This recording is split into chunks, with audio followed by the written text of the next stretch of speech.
Quiet, please. Quiet, please.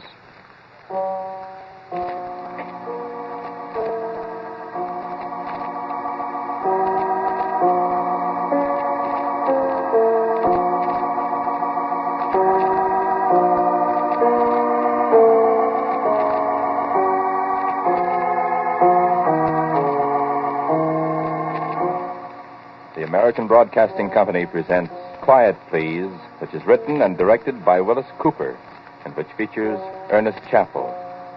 Quiet, Please, for today is called Northern Lights.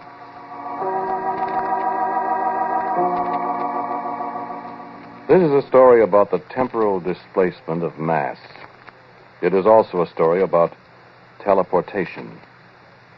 Do you know what those terms mean?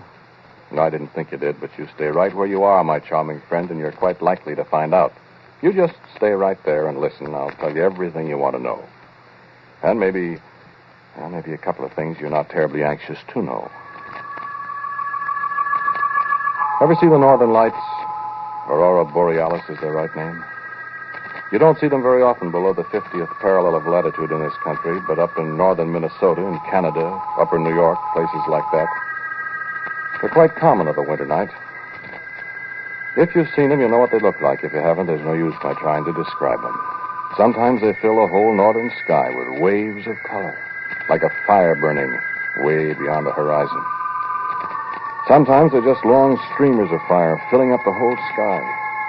And another time they look like gigantic, fringed curtains of pure light, swaying as if some cold cosmic breeze plucked at them, way far off there to the north. And you can hear them, too, sometimes. Well, maybe not exactly hear them, but there's a sound, a humming, a crackling somewhere inside your head. And there are times when you'd swear it's a voice talking to you, talking in some kind of strange language you can almost understand, filling your whole being with a kind of desperate, inescapable terror. You know what I mean?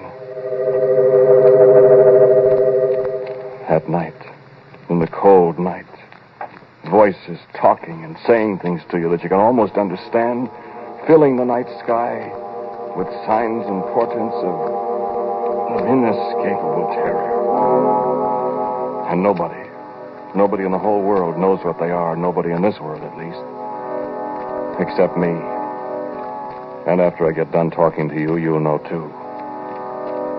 And you won't be happy. Let me show you something now.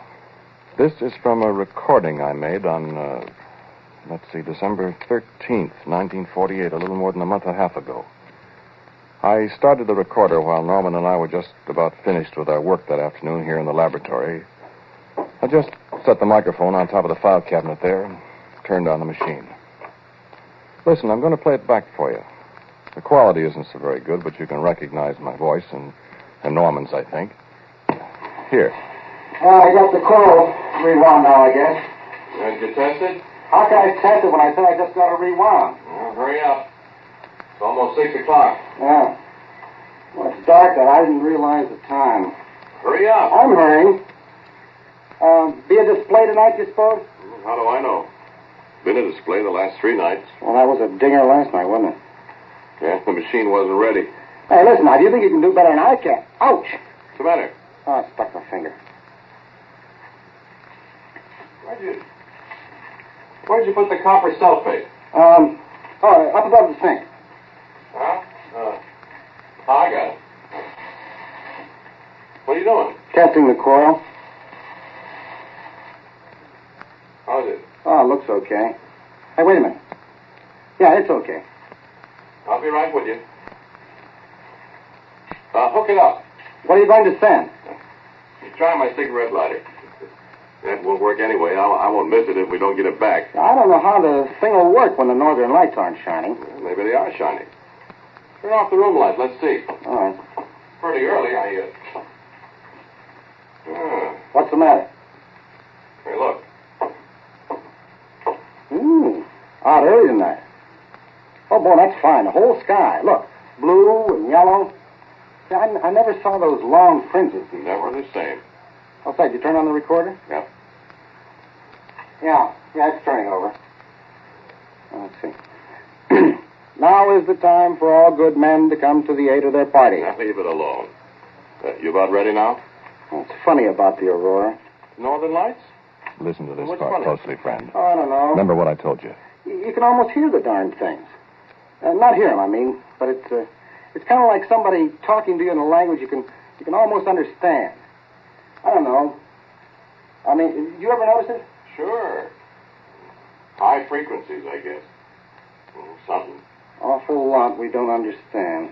Look, you go over there at the recorder and talk into the mic. Talk what? Well, just describe what happens for the record. I'm no announcer. I know you're not. But just say what you see so we'll have an accurate record. Okay.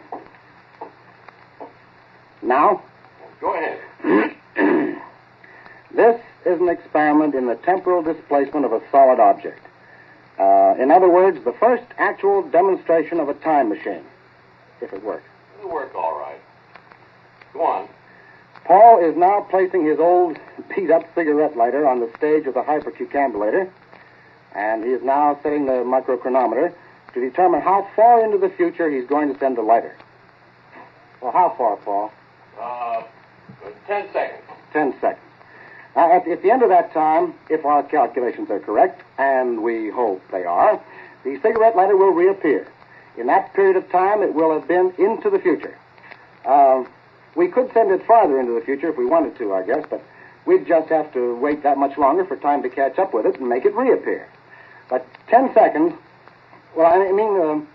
we can prove our point by sending it 10 seconds into the future just as well as 10 years ahead, and this way we don't have to wait so long. Hey, how am I doing, Paul? Go into your commercial.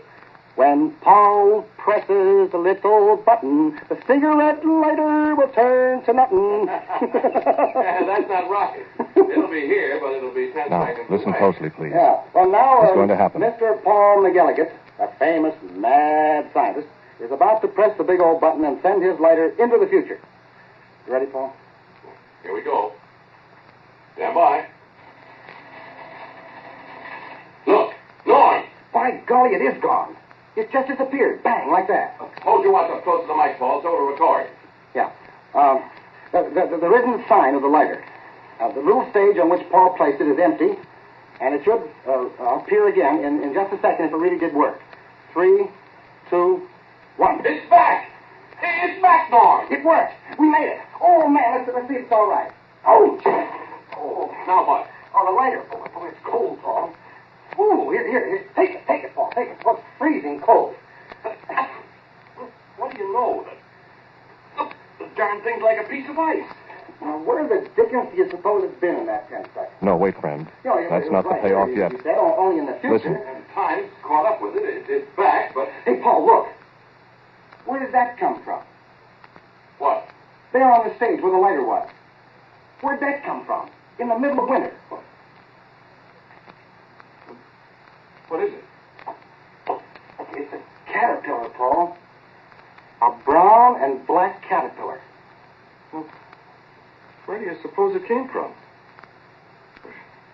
Well, it wasn't there. I'll tell you where it came from, Paul. What? It came from the same place where the cigarette lighter went. What are you talking about? Well, feel it, Paul. Feel its fur. See? It's as cold as ice, too. A caterpillar. A little brown and black caterpillar, the kind they call woolly bears. You know, larva of the tiger moth, the Icea isabella. In the dead of winter and as cold as ice. Where did it come from?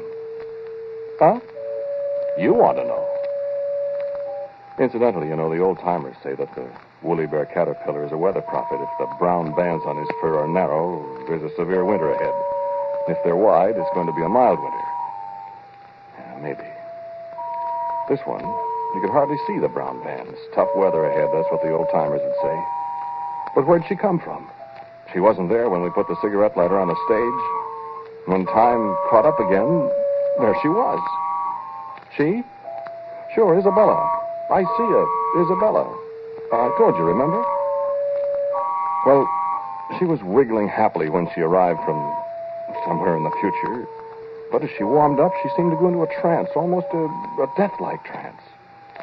So Norman said, put her in the deep freeze. Maybe she'll come to again in the cold. So we put her in the deep freeze. And in half an hour, when we looked in at her, she was wiggling happily. At 10 degrees below zero, friend. Now, can you tie that? My goodness, she should have been frozen solid. Well, nothing special happened for a couple of days. That, you remember, was a month and a half ago, December 13th, 1948. Where were you on the night of December 18th? Saturday night, a week before Christmas. I'd been Christmas shopping in the afternoon, I remember. I came back to the laboratory to check up on some stuff, and Norman was there, fiddling with things. Hi, Norm, I said. How's Isabella? You know something funny, Paul? What's the matter with you? Who, me? You look so pale. You sick? Eat something disagreed with you? Paul, Isabella's singing. Singing what? Isabella's singing? You're dotty. She's singing. The caterpillar's singing. Not tap dancing, I hope. I'm not kidding you. Oh, cut it out. Open the deep freeze and listen. You've been at the C2H50H? I haven't had a drink since Thursday night. Well, now, what? Open the deep freeze and listen. No kidding? No kidding. Well, we don't know where she came from. I won't be surprised at anything. Hello, Isabella. Hey, don't do that. What's the matter? Afraid she'll answer me back? Well, I don't know what. Hello, Isabella. I hear you singing. I told you, Paul. I don't hear anything. Now, listen, Paul. I haven't lost my buttons. I've been hearing it all afternoon. I couldn't figure out what was doing it, and then I noticed it was louder alongside the deep freeze here. So I opened it up and stuck my head inside, and it was coming from her. Yeah. What does it sound like, Norm? Well, I don't know. Only it's kind of like A-E-I. A-E-I? Didn't she say A-E-I-O-U and sometimes W and Y? Now, don't rib me. I tell you, I heard it. I think you better take a Christmas vacation, Norm. I'm not I nuts. know, kid, I know, but listen, we've been playing around with some pretty deep cosmic secrets, you and me. We've managed temporal displacement, which nobody in the world has ever done, see? Maybe we both need a rest. You know what I think, Paul? What? I think we've managed teleportation, too. And we don't know it. Teleportation? You mean like Charles Ford talks about? I mean transporting tangible objects from one place to another without any mechanical means. Electronically? I don't know, Paul. All I know is that cigarette lighter was someplace where it was awful cold. And it wasn't cold here in this room. Well, And where did that caterpillar come from? I don't know. It came from wherever that cigarette lighter went, Paul. But where? I don't know, somewhere. And you know what? I'm going to find out where it came from. You are. And how, may I ask you? I'm going to modify this gadget of ours, this hypercucambulator, so that it'll carry a man. And then, my dear boss, I'm going to sit down in it and have you send me out there somewhere in time and space and come back and tell you all about it. That's all for tonight, Bud. What? Come on, I'll take you out and buy you a drink. I'm not fooling, Paul. Okay, you're not fooling, Norm. Get your hat and coat and come on. I prescribe hot-buttered rum. Well, Turn off the lights. will you listen to me for a Turn minute? off the lights. I want hot-buttered rum. Okay. Gosh, look out of that window. The northern lights. Well, they're really bright tonight. They sure are. Look how they pulse. Up, down. Up, down. Norm, Up. What? look at the deep freeze there in the dark. What about? You see it? Light, Paul. Light. It's... I see it, Norm. It's right in step with the northern lights. And the same colors. Red, red. Blue, blue. Up, down. Up, Coming from the deep freeze where our little friend down. Isabella was singing to you. Now, what do Hey, you... Paul, listen. I don't... Listen.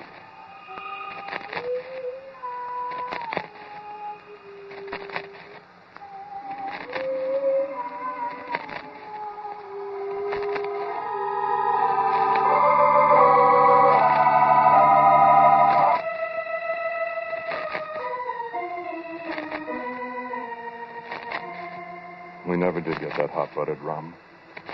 We stayed there in the laboratory for a long time, listening to the voice of the thing in the box, endlessly repeating A-E-I-O-U, the vowel sounds of our speech, and watching the light that pulsed up from the deep freeze in perfect rhythm with the flickering of the northern lights we watched through the window.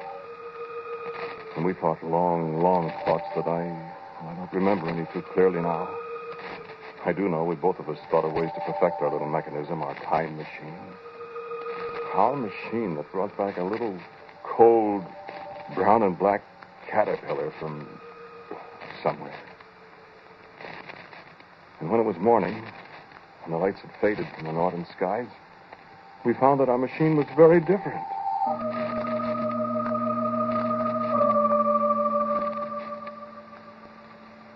The stage where we found the caterpillar was larger now. I had only a vague recollection of what had happened in the night. I said to Norman, I said, what did we do last night? I don't know for sure, Paul. Did we rebuild that thing? Make it larger? I don't know. I think I dreamed I was working on it. I think I hit my finger with a hammer. I see. Thumb's all bruised. Certainly looks it. Well, nobody could have gotten in here. The door's locked. The machine's certainly different. This coil I fixed, look, it's rewound different. Did I do that? My head hurts. Yeah, mine too. I don't get it. I don't either. I wish I could. Listen, Norm. What? Maybe we did change it. Well, how could we have done all that by ourselves? I got an idea. What? Why, maybe Isabella helped us. The caterpillar? Oh, let's see, shall we? Open the deep freeze. Well, I opened it. It was empty. There wasn't any brown and black caterpillar in the deep freeze. We took a flashlight and looked over every inch of it. We stood there and looked at each other for a whole minute. Norman said, well. I just shook my head. We went over and sat down. All of a sudden I said, I found her, Norman. And there she was. There was little Isabella, the caterpillar, crumpled up, stone dead on the floor of the laboratory. And you know, caterpillars have little tiny paws. And one of Isabella's paws was the end of a long piece of wire that ran up to the generator coil. Well, how did she get out? And I said the thing couldn't be opened from the inside. I said it was fastened down tight when I took the lid off just now. But she did get out. Maybe she did help us, Norm, I said. And he just sat there and stared at me. And I got up and put on my overcoat. Where are you going? Where are you going, Paul? I said, I'm going to find out something, Norman. Where I'm going, it's cold, I said. I know that, and I'm going to find out what's been going on and where that caterpillar came from.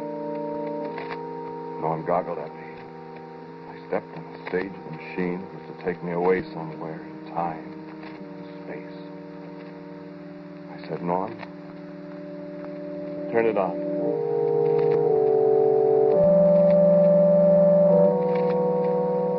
Finally, he reached over and touched the switch. He didn't say a word. And I braced myself.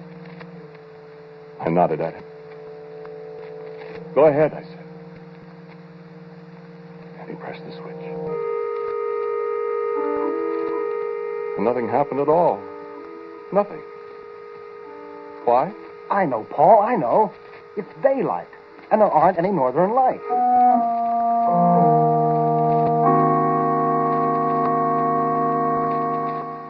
Well, it was just as well.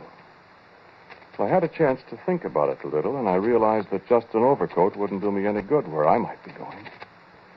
And so when it was dark night again and the northern lights were flickering and dancing in the sky, I put on a high-altitude aviator suit that had its own source of heat supply. Norman shook his head as I got back on the stage, nodded for him to press the switch.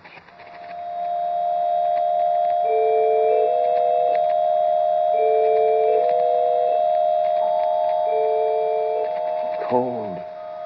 You've never been cold, friend. Dark.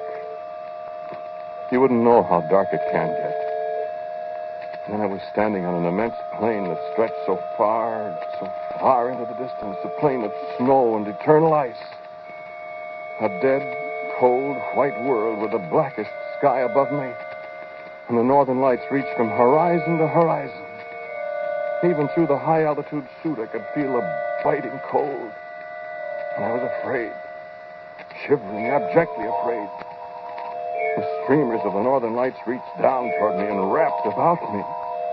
I heard the sound of voices screaming into my mind. I could understand them. I wished heartily I'd never played around with cosmic forces. I yelled inside the heavy helmet. I yelled, Norman! Norman, bring me back! And there was nobody to hear me. No, I don't know where I was. Another planet. Maybe the North Pole. Maybe the lights were all around me. Maybe that's where it was. But it was the most terrible, awful, cold, lonely place you could imagine in 100 years. The lights, the flickering, living lights crawled over me and beat at me. I could almost understand what they were saying. And then, the crash. The sudden blackness. I was standing again in the laboratory I'd left only a few short seconds ago, and Norman was tearing at the fastenings of my suit and beating at me with both hands. I wondered what in the world he was doing until I got the helmet off. He was brushing caterpillars off me. Thousands of cold, freezing cold, brown and black Isabella caterpillars. I was in bed for a week or more. I don't know how long. Wherever it was I'd been, I'd nearly frozen to death in those short seconds. And at last, I was able to come back to the laboratory. I sat there that night with Norman. And outside the windows, the northern lights were brighter than they'd ever been before. Purple, green, yellow, black lights even. And there was a new rhythm tonight. A kind of code, almost words, thoughts, not quite formed and yet curiously disturbing. Norman, though, didn't seem to be as disturbed as I was. He just sat quietly and looked at me. Where did those caterpillars come from, Paul? I don't know. Where I was, that's all I know. Did they attack you, or? I don't know. They came from the lights. The lights? The northern lights. Where are they, Norman? The caterpillars? Yes. Where are they? In the deep freeze, where Isabella was. Poor Isabella. What's the matter with you, Paul? I'm listening. Listening to what? Well, don't you hear them? I don't hear anything. Don't you? I don't hear anything. Well, listen. Listen. I don't hear anything. Turn on the recording machine. I want to see if we could pick up their voices. There isn't anything, Turn it Paul. on. Turn it on. I want a recording. Quick. Quick, Norman. They're talking to us.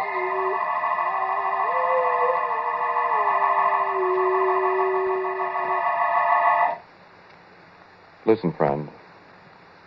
I want to play you another recording. This is what came out of our tape recorder that night when I was listening to the voices. And Norman couldn't hear anything. Just listen. I still don't hear anything, Paul. Be still. Listen. I tell you, Listen. What's that? Look at the deep freeze. The top's coming open. Look at the light around it, Paul. Be quiet. Watch. How did they... Good Lord, look. The caterpillars are coming out, Paul. Look at them. There's millions of them. Be still, Norman. But Paul, your voice. Be still, I said. What's the matter with your voice? We want to talk to you. You what? You said we. Why, of course, Norman. We. Who for the... It is Paul's voice, Norman. Paul's voice. Voice. But it is not Paul speaking. Listen.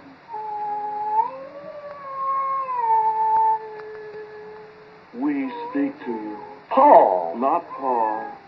We, the people of the lights. We from the cold.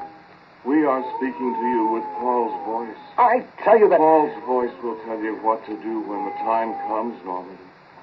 We go to the machine now. Paul's mind is ours for a little time now.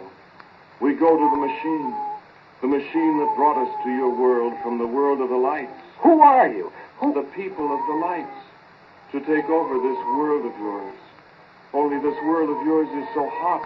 We must have the cold world, and we know how to make it cold. What's the matter, Paul? Paul! So hot. No. Quick, Norman, turn on the machine. Send us to places in your world. No, our world. Hurry. So hot. Hurry, so hot. Paul! Hurry. Turn on the machine.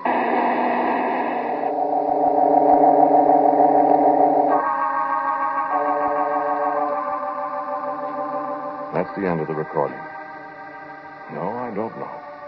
I don't have any recollection of it at all. But the recording's there, isn't it? That must be what happened. Anyway, when I woke up, Norman was gone, and there were no caterpillars in the place here. And our machine that took people and things away into time and space, was wrecked. I don't know what became of it. You heard what they said about my voice. They're going to take over this world and make it a cold world, like the one they came from. Whatever that is, and wherever they went. No, I don't know where they went, where the machine sent them. I do have ideas. Yes. Are you cold? It's freezing in here. And just for example, you read the papers? Look at the newsreels. Did you see the pictures of the snow in Los Angeles? In subtropical Los Angeles, where it hasn't snowed for so many years? I wondered about it, too. I wonder if anybody saw any brown and black woolly bear caterpillars in Los Angeles. Larvae of the tiger moth I see, Isabella.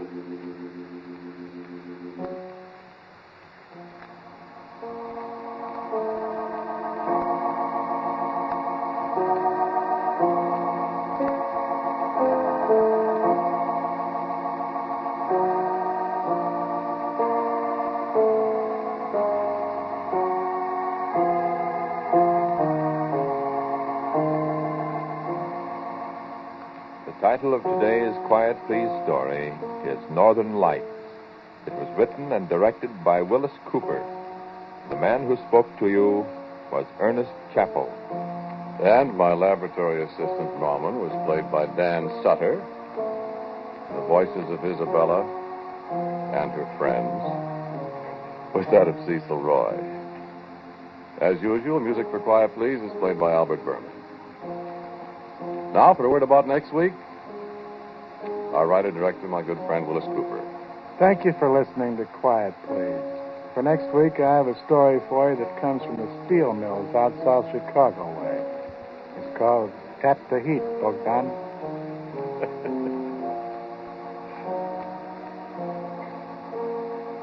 And so, until next week at this same time, I am quietly yours, Ernest Chappell.